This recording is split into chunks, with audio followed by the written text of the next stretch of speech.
Thank you so much. I really love what I just heard. It took everything to keep me from crying. Thank you so much. Good afternoon. I'd like to thank the Pepsi-Cola Corporation for sponsoring the Dangerous Tour, which we plan to kick off in June.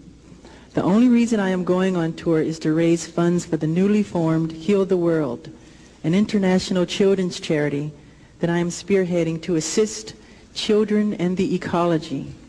My goal is to gross $100 million by Christmas 1993. I urge every corporation and individual who cares about this planet and the future of the children to help raise money for the Heal the World charity. The Heal the World Foundation will contribute funds to pediatric AIDS in honor of my friend Ryan White. I'm looking forward to this tour because it will allow me to devote time to visiting children all around the world, as well as spread the message of global love in the hopes that others too will be moved to do their share to help heal the world. Thank you for coming. I love you very much, and thank you all.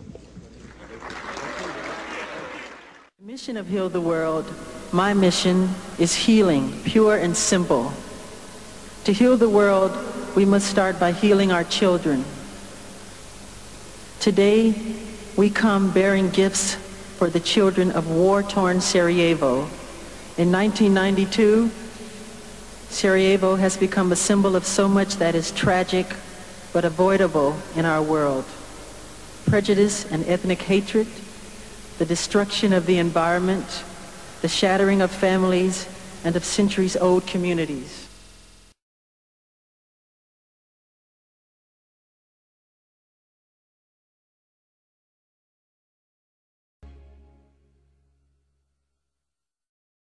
Lady Diana, in real truth, was one of the sweetest people I've ever known, because we could relate to each other. We share something in common with the press. I don't think they hounded anyone more than her and myself.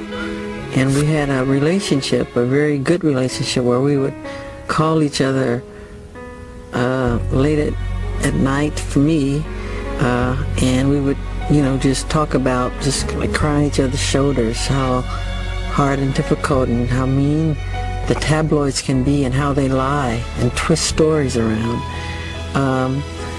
But she came to the concert at Wembley Stadium in London, and you know, they do when the royal family comes, you have to line up and you meet the family and everything. But at some point, she called me away from the line, and I saw Prince Charles look at me, and I said, "Oh boy."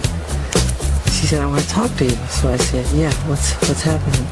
She said, "Are you gonna do Dirty Diana tonight?" I said, No, I took it out of the show, out of respect for you." She said, "That's my favorite song."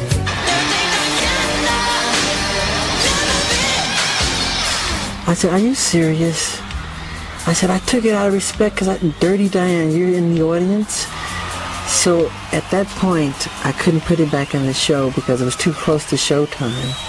So I remember Prince Charles leaving the line, walking over to us, and he said, "What are you talking about?" And she said, "Oh, nothing," like that.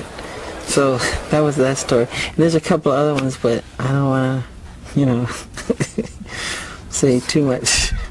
She was just a wonderful, warm, compassionate person. Very caring, very caring.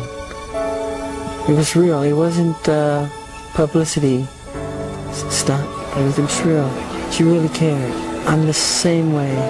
I feel the same way that she does about children and the future of our children and the future of the world. What I usually do on my off days, I do as many hospitals as I do concerts. I do as many orphanages as I do concerts. But because it's good news, the press don't cover it. They want bad news. But I do it from my heart. I don't do it to wave a flag and say, "Look at me."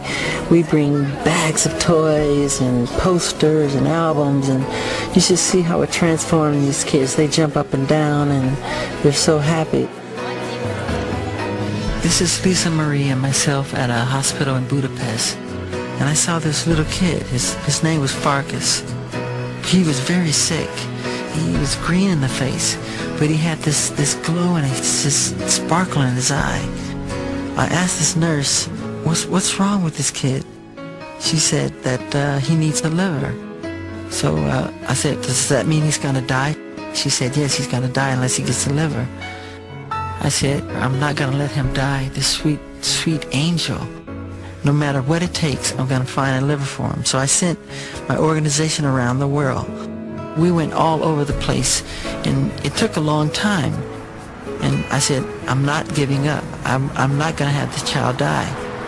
I was so happy when I got a phone call. They told me we found the liver, and he has his life. And I'm so proud that I could help him. God bless him. I love you, Farkas.